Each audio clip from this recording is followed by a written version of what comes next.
Welcome everyone. Hi, my name is Sylvia Fine. I'm the president of NAWMBA Seattle. NAWMBA was first founded in 1978 at Wharton School in Pennsylvania and Seattle 2011. We're dedicated to empowering professionals, especially women and people of color, in order to propel more leadership positions and diversity inclusion in corporate world. We have awesome programs lined up.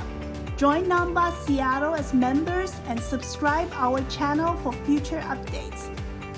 Today's webinar, Happy Relationships, with our guest speaker, Lien Ngu. I've known Lien for a long time. Lien's an awesome friend who also graduated from University of Washington. She specializes in accounting and finance and is a business owner and loving mother of 3. Now we're in this special time. Her messages today are super important. In this webinar, you will learn how to create and have long-lasting relationships. Let's get started and please welcome Lien. Hi everyone. Thank you so much for coming today. I'm so excited to be talking about happy relationships. It's one of my favorite topics. So I really appreciate you guys being here today. And if there's a few of you I do not know, please, I just want to share with you who I am. My name is Lien Ngu, and I am a mother of 3. I have 2 twins. I do real estate with my husband. We have a team of about 10. And I have, let me say, my background's in business. I've been do business for a long time. I graduated at UW with a bachelor in accounting and finance, and I got my MBA at Keller Graduates and concentrating on finance. So as you can see, that my background's all in business. So, and to be successful in business, you have to have good relationships, and people skills is very, very important.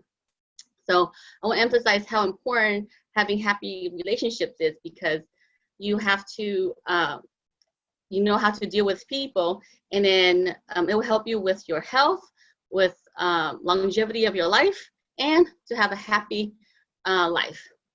So it is essential to have happy relationships for your well-being and your mental state of being. And it's something that we really need to survive. So I don't know if you watched this movie before, but you guys remember this guy? He is Wilson. He's just not any volleyball. He is someone's friend. If you know this movie called Castaway from Tom Hanks, he was starring in that movie. He was traveling to Malaysia, and his airplane crashed, and he was stranded in an island. So what can he do? There's no one there. So what he did, he took one of his his packages. Can you mute if you guys are on? Can you mute everyone one way? So he took one of his packages, and then there was a volleyball. So he made a picture of a little fire guy, and then he called him Wilson, and then he talked to him, he played with him. So he uses volleyball as his friend. And then when he's ready to escape the island, he created a raft. Hey, Trang. He created a raft, and he brought Wilson with him. But what happened is Wilson fell in the water, and he said, "Oh no, Wilson, come back." So he jumped out of the raft and tried to save Wilson. But as he's trying to save him, the water is moving far, far away, and he couldn't reach him anymore, but he have to stay close to his raft because that's his survival. So he couldn't save Wilson. He said, "I'm sorry, Wilson. I know most of you probably think, oh my goodness, this is crazy. Why would anyone jump and risk his life for a volleyball?" But he's no volleyball. He's actually his friend.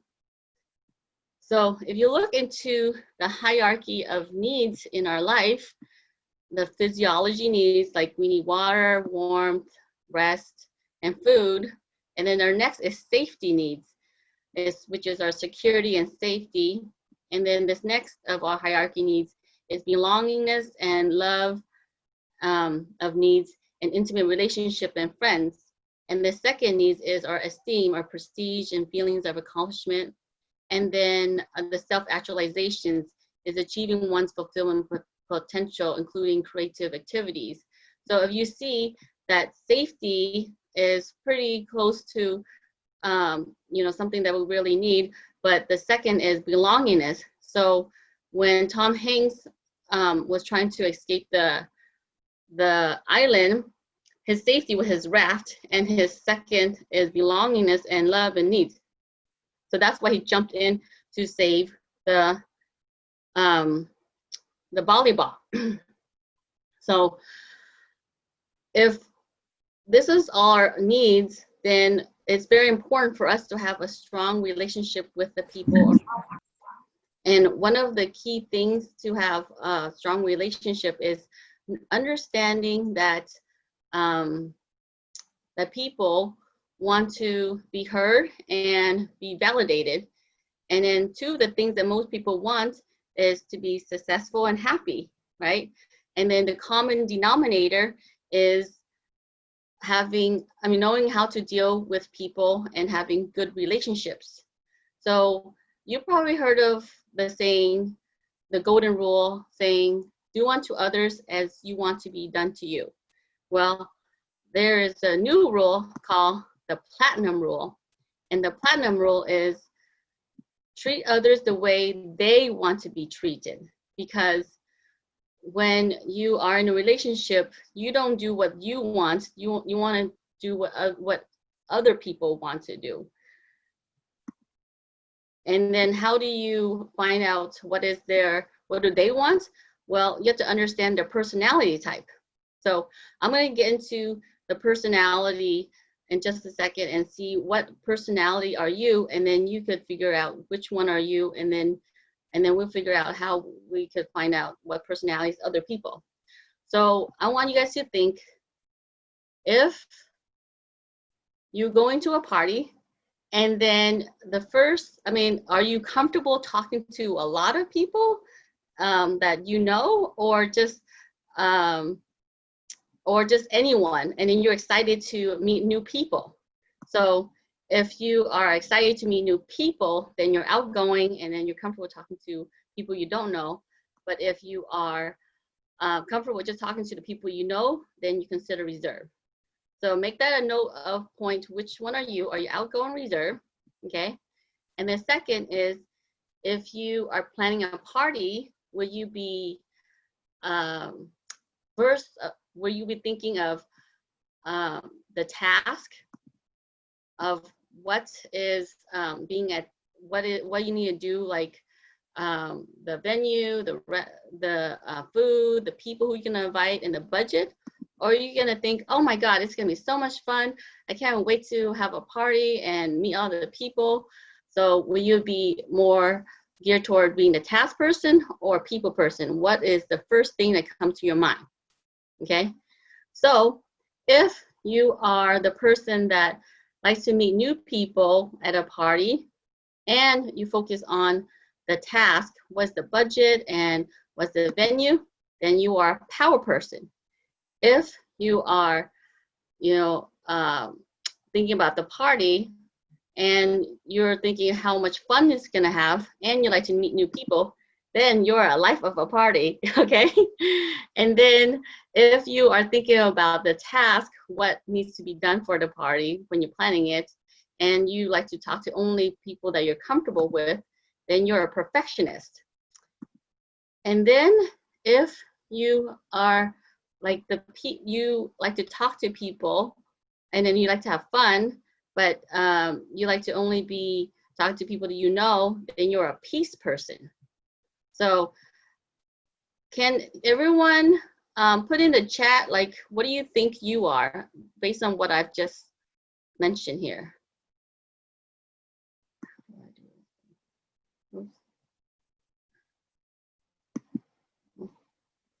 Where's the chat? How do I do? Oh, here we go. Chat.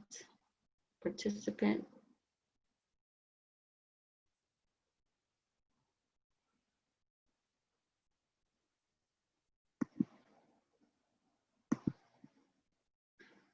So Hang is perfectionist, Sylvia's depends, and is a power. Sylvia, what do you think you are? And Trang, you're a peace person. Cool. Well, thank you everyone for participating. And Steve, you said you're perfection and peace. Well, actually, you could be both, but you have a dominant and a secondary. So I am a peace, and no, I'm a party person. I love to party, and I'm a peace person. So that's my secondary. Jana, you're a peace. Carlene, you're a power party. Yep. Cool. Hey, Lien, this is Edric. I'm in prison right now, so I can't really type in the chat. But I just wanted to say that I start off as like a peace person. Like I talk to people I know, but I'm like so sociable enough to eventually branch out and like talk to other people. So I think that's like the people person or professional person. Say one more time. You like to people that you don't know, so you are a people person. I mean, you're outgoing, and then are you concentrate on the task when you think of planning a party, or you think how much fun it's gonna be? I definitely focus on the task because as a host, I want to make sure everyone's having fun. So that way, like I focus on like what people are doing, what things to do, making sure the guests are engaged and stuff like that. Okay. Well, it sounds like you could be a party person and peace, because you care about what people want to make sure everyone have fun, right? Yes. Okay. All right. Well, I want to give you examples of people that are power party and perfectionists. As you can see, this guy here, he is a power for sure. Donald Trump, he loves to win, right? So his focus is on the future mostly because he wants to win the election. He makes decisions very fast. He wants to get to the bottom line. So if you want to get his attention and you want to influence him, make sure you do not give him a bunch of details. Just put in bullet points and then just get to the point. He's definitely a risk taker. And most of the careers in power are CEO, they're a leader, and then they like to take charge, those type of careers. But they have some flaws in them. They are, they could be shown as, you know, arrogant. They could come off as arrogant. They could be rude. I mean, it looks like they're rude or insensitive because they're not patient and they just want to get to the point. So they don't have time to beat around the bush and trying to make everyone happy. So they just go straight to the point. And the party person is like Richard Branson. He loves to party. He loves to have fun. So he lives in the present moment. He wants to live life to the fullest. Of course, he likes to have fun. He likes recognition. If you were to keep saying how great of a job he is doing, he's loving it. And then he makes decisions instantly. They're mostly emotional decisions. They are a risk taker. If you ask him to do skydiving, he definitely take you on it. He's very optimistic and outgoing. And these type of people are salespeople, entertainment. And the flaws they have is that they could be messy, they're late, they look like they're all over the place and unorganized because, you know, they just like to party. I mean, that's who they are. But not everyone is like this, but that's most of their personality type. Oops. Okay. Why is it going backward? And then a peace person is the people that, why am I?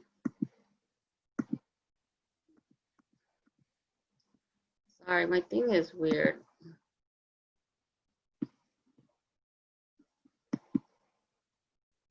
I'll end the show real quick. The peace person is like Oprah Winfrey, and she wants to save the world. She focuses on the past. She doesn't like conflict or change. They make decisions slow because they want to make sure, you know, they're ready for it. They like to, if you want to influence them, just tell them the story of how great it is say for example, in real estate, how great it is to live in this house and then to raise your kids or your grandkids, and then they are, but you know, they don't like to take risks and they don't like change, so you have to like push them to make that change, and then they don't like to take risk, and then they're mostly like teachers and nurses. They're servers. They like to serve other people, and then they like to wear black like Oprah does, and their flaws is that they move very slow, and then they make slow decisions, so they might miss some opportunities. Like for example, I have a peace client, and she likes this house. I know she likes this house, but she wants to make sure she got all the information, and she want to ask her her family for inputs and everything like that. And by the time she make decisions, the home is already gone, so she's not able to buy the house. So they miss opportunity because it takes too slow to make decisions. And perfectionists is people like Warren Buffett. They're very, very detail-oriented and data. They make a slow decision, not like the peace person, but the reason why they are slow is because they want information, more data, and then do their research. And then they're risk avoiders.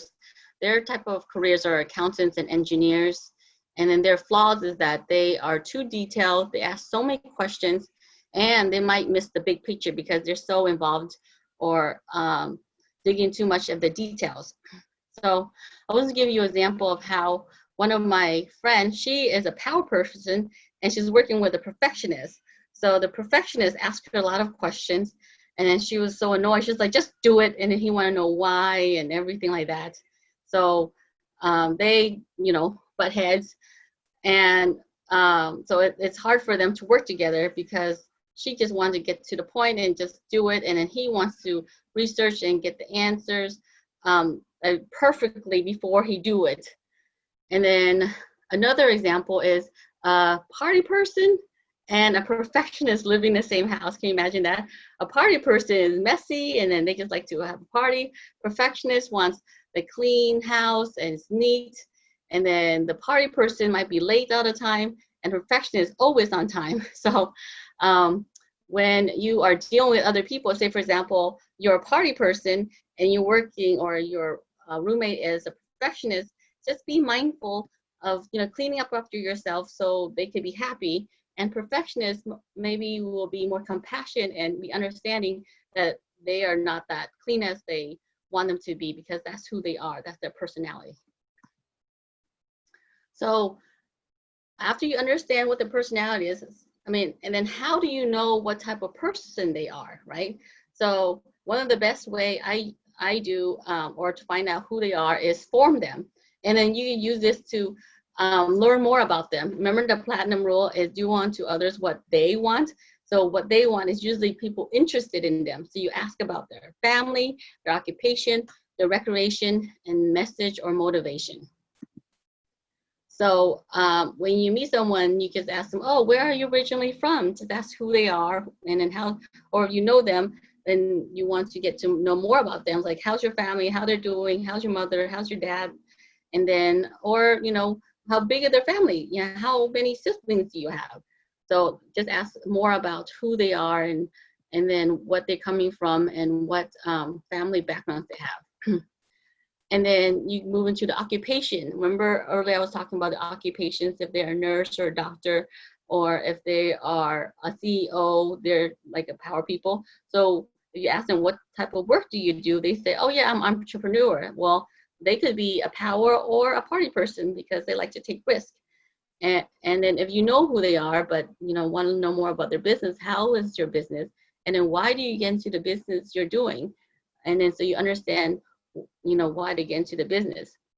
And you can always ask them how is work and how they're doing in their work life. And then second is recreation. I mean, the third is recreation. And then you can ask them, what do you like to do for fun? You can tell if what they like to do for fun is their personality type. If they like to go jet skiing, they like to travel, they're probably a party person. But if they like to play chess, they might be a perfectionist, right?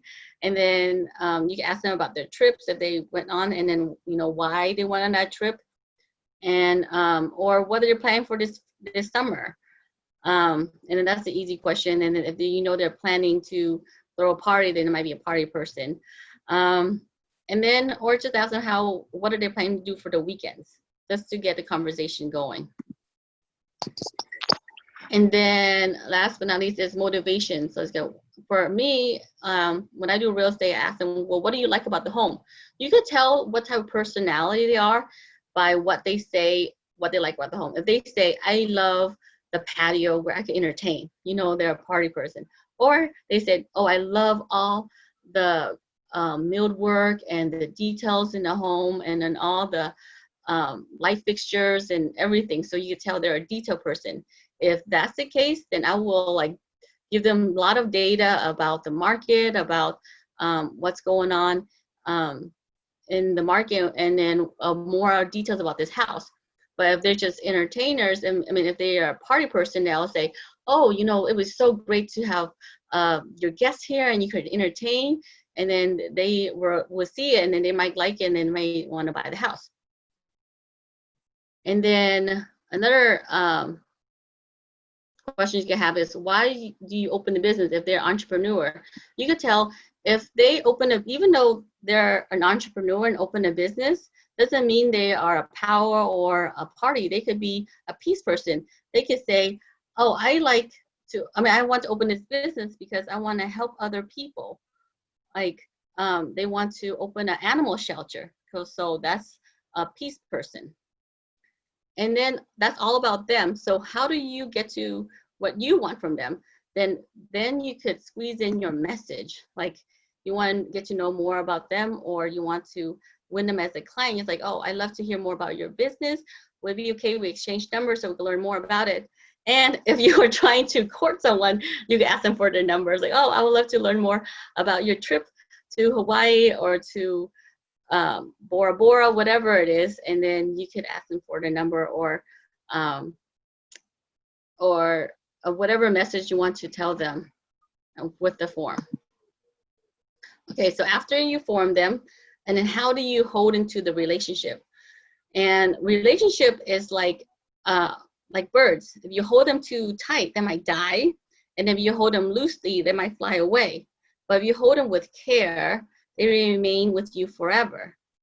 So you don't want, when you meet someone, you don't want to call them every single day and stalk them. They probably feel suffocated, so they might die and they want to run away from you.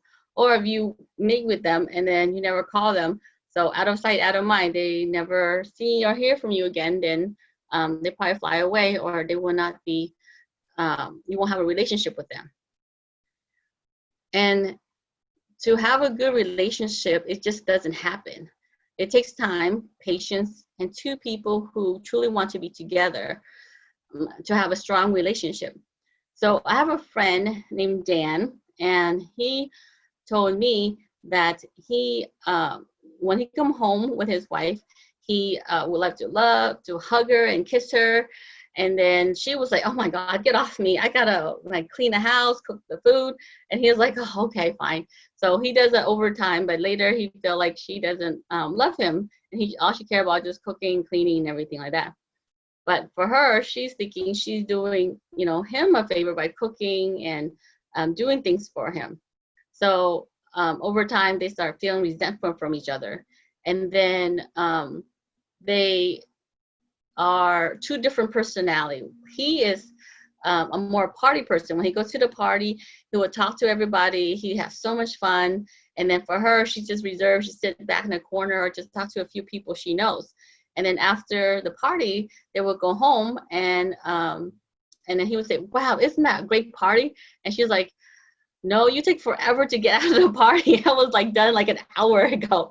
So they have a totally different personality. One is a party person and one is more a perfectionist. So that's two differences. And another difference they have was their love language. So he, I will share with you what his love language is and what's hers. So there's 5 different love language. um, the love language is how you express your feelings and how you show your love. But how you show your love might be not received. So if you were, for example, the love language is service and you do not receive services, you said, I love you, they will not hear it. So, so I want to go through all the love languages so you understand what it is. So that even though you say I love you to someone, doesn't mean they actually feel it, because they have different love language. Say there's 5 different ones. There's services, affirmation, quality time, touch, and receiving gifts or presents. So active service is something like getting a massage or cleaning your car or doing something for them. And then another love language is words of affirmation, saying I love you, I appreciate you, thank you. And then there's quality time, like you like to spend time with them, going to the park, to the movies, dinner. And then physical touch is holding hands or like hugging, anything that's like physical touch. And then receiving gifts is maybe giving roses, something material, and any kind of presents. So if, for example, Dan, his love language is touch. He likes to hug and kiss her. But hers is service. She's cooking and cleaning for him. So both of them have 2 different love language. He's showing her love by physically touching her, like hugging her and kissing her. And she's showing her love by active service, like cooking and cleaning for him. So both of them did not receive their love from each other, but both of them are expressing each other love. So how do you know the love language from the other person? Is what are you doing for others? Because what you do for others, that's how you feel like you are showing your love. So if you are giving your love and then they are not receiving it, their love tank might be empty. So the key is, if you don't understand your love language, you are not able to express it, and the other person do not receive it. So my friend Dan, he ended up getting divorced because they do not understand each other's love language. And you know, it was just too bad. He learned about this after the fact, but now he's in a marriage and he understands his love language, so he's able to share her love language to her, and then she will share her love language to him. So now he's happy in a relationship. And then you can apply this to anything, to any relationship. So like for my daughter, she loves to spend time with me, so that's her love language, and I spend more time with her. And sometimes you have a primary and secondary. So her love language probably spending quality time and presents. She loves toys, so I give her toys and she's happy with that. Just knowing other people love language, then you could give it to them so they can actually receive the love. And then if you don't, then their love tank is empty, and then they will not feel the love. And when the love tank is empty, that's when relationships problems arises, and then they end up falling apart. I mean, an extreme case is when one man, he literally was talking to his wife and she fell asleep and he strangled her. So, I mean, that's extreme case, but I'm just saying, when someone's love tank is empty, that's when problem arises. Like the Black Lives Matter right now going on, because those individuals are not feeling the love or respect that they deserve. So they're going out, acting out. Some, you know, are angry and frustrated, and then they do things that is not very acceptable in society. So, but because they're angry and they want to take out their frustration. That's why when people act out of anger, it's not because they're a mean person, it's because their love tank is empty. So, oh, and another example of how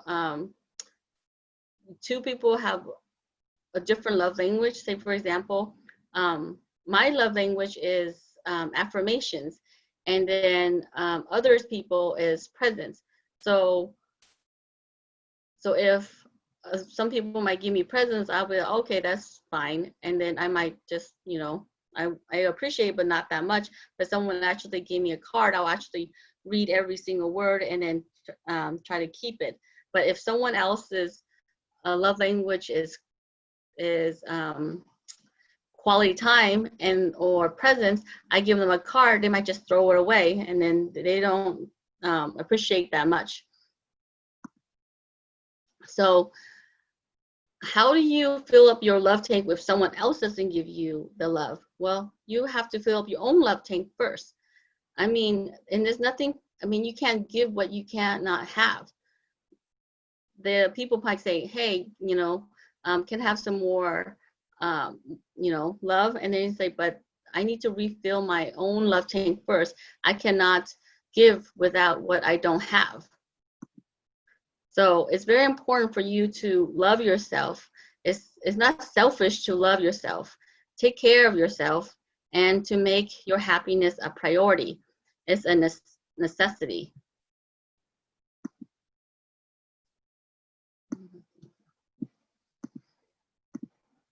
And how do you fill up your love tank? Well, know you are worthy. You are a creation of God, and you're perfect just the way you are. You don't need to prove to anybody who you are or what you're worth. So just know that you're worthy, and then appreciate all the things you have instead of what you don't have, like your family, you have your job, you have your car, or the location you're living in. So it's important for you to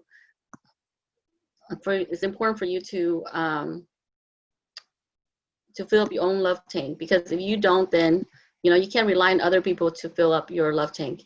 And then do the things you enjoy, like going out to take a walk at the beach, going to the movies. Of course not now, but when you can, or just rent a movie or watch on Netflix or read a book. So do things that make you happy, and once you do that, your love tank is full, and then you can fill other people's love tank.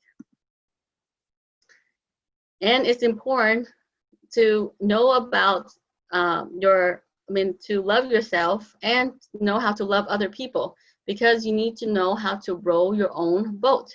If you know how to row a boat, you can row any boat.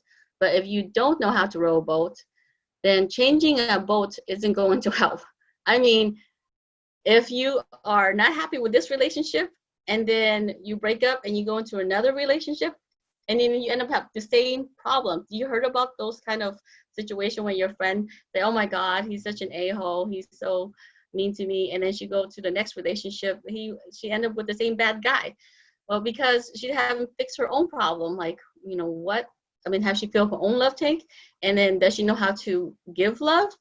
So if you don't know how to love yourself or love others, then it's very hard for you to keep a relationship. I mean, if you're bored and you're like, okay, I need a companion, and then you found someone and they're willing to date you, and then you're bored, they're like, imagine how boring they must feel to be with you. I'm sorry to say that, but how about two people who's bored and then they got together, and then this can be a very boring couple, right? So you want to make sure you know how to love yourself and give and share with others. But if you're in a space, of a place of sharing, then the relationship will last. So it's important for you to know how to row your own boat. And then if you have a problem in the relationship, bend like the palm tree. I mean, if you notice, all the things in life that is solid and durable is soft and gentle. I mean, if anything that is like old, like the older trees, they're hard and stiff, and then they're easily to break. So if you look, for example, like the palm trees, they could withstand over 200 mile per hour wind in a storm. And then after the storm, all the trees around there, the thousands of trees, have uprooted and been destroyed. But why is the palm tree able to withstand all the storms? is because they're flexible and they sway as the storm hits. They don't be so rigid and stiff, because if you're stiff, you will break. So flexible means life, and stiff means death. So it's just same like relationship. If you are soft and supple, you'll be able to prevail and then keep the relationship. Are you able to listen to others? Are you able to allow your viewpoint to be challenged? I know there's so many viewpoints right now in our society, from the Black Lives Matters, All Lives Matters, Democrats, Republican, stay home, don't stay home, wear a mask, don't wear a mask. I mean, there's so many viewpoints right now. So accept other people's viewpoint, because everyone have a different reasons why they have that point of view, and then just step in their shoe and see why they're feeling that way, and then bend when it's necessary, because sometimes you don't have to fight every single battle, and just choose your battle wisely. And if you want to influence someone, use the soft way, because the ego and being hard is very hard to keep a relationship. I have a friend that have her way, and then he have his way, and then both of them clash, and then they end up not being together. It's kind of sad. But if you are in an argument with someone, like for example, my husband and I would have an argument, I would see why he's mad, and I will calm myself down, and then just let him say whatever he say, and then when he's calmed down, then I would like tell him how I feel and what I think we should do in that situation, because there's no point of talking to someone when they're angry or mad, but just agree with them, be soft, and then when it's the right time, then share your viewpoints, and then they might hear what you're saying. And another example is if you want to have your kids go home early, and then you're raising a teenager, but you keep saying, no, you have to go home at 10 o'clock, and then of course they rebel and they don't want to go home at 10 o'clock. But you be soft and say, okay, why you tell them why you think it's dangerous to go out at 10 o'clock, but let them go. And then later they see that you hear them and respect them, they start listening. So if you have it the hard way, it's hard for you to have other people hear what you're trying to say or influence them. And then when you are rigid in your own ways, you're liable to break, and then relationship will break. And when you just think it's your way or the highway, people doesn't like it, because they want to be heard too. And then if you just feed your ego, and then you care about your ego than other people, then people see right through it, because all you care is about yourself. But you show you care about other people, and then they'll try to listen and understand, and maybe you guys will find a common ground and how to resolve the problem. And when you have problems with your friends or any kind of relationships, everyone is not perfect. So they have some traits that is something you don't like. So what can you do? You can focus on their positive traits. If you focus on the positive traits, the negative traits will soon disappear. I mean, for my husband, like when I have an argument with him, I would be so mad at him. I was like, he's so insensitive, he's rude, he's impatient, and all those things, right? But if I look at the positive things, like he's hardworking, he cares about the family, he's funny, he's fun to be around, and we have fun together, then more of that will show up. So the more you focus on the positive traits of the person, you want to see more of that coming out, then there will be that person that you focus on. But if you keep complaining or talking about their negative traits, they will show more of that. So which one you choose, their positive traits or their negative traits? So choose wisely. And sometimes in relationships, you cannot solve all the problems, and you might have to let people go. Everyone's in your life are meant to be in your journey, but not all of them are meant to stay till the end. I have some friends that I consider my best friends, and then we end up not being friends anymore because we cannot solve our problems, and it's okay. And then some people are toxic to you, and then they do not serve you in any way, so it's better to let them go. I mean, if they're family, then just limit your time with them. But if it's friends or someone you can let go, then it's probably better to surround yourself with positive people.